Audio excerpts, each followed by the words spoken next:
In today's video, I'm going to teach you how to create a variant in Figma.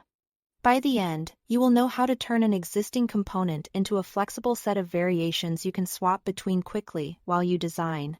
Start by opening your design, navigate to the file and page where your component lives, and make sure you can see it clearly on the canvas.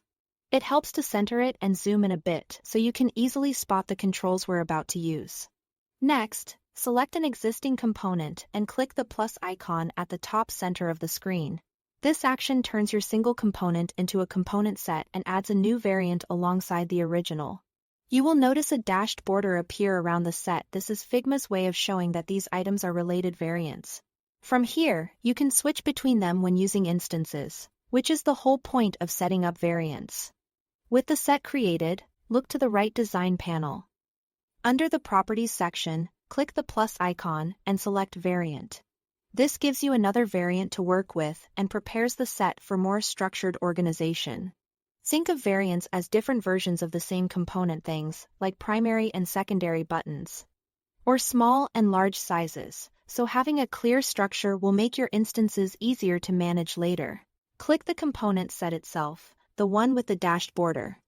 In the right panel, you can add new properties such as size, color, or state to organize your variants.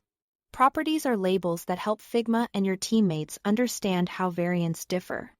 For example, size might have values like small or large, color could include primary or neutral, and state might be default, hover, or disabled. Grouping your variants with properties keeps everything consistent and makes swapping states in your designs intuitive. Now click on an individual variant within the set to change its colors, size, or elements independently. Each variant can have its own styling, spacing, and even slightly different elements, as long as they represent the same component concept. Make your edits directly on the canvas while that variant is selected.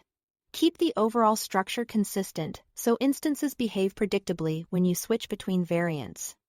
If you are adjusting dimensions, consider matching padding and layout decisions across variants for a smooth, uniform feel. That's it. Thanks for watching.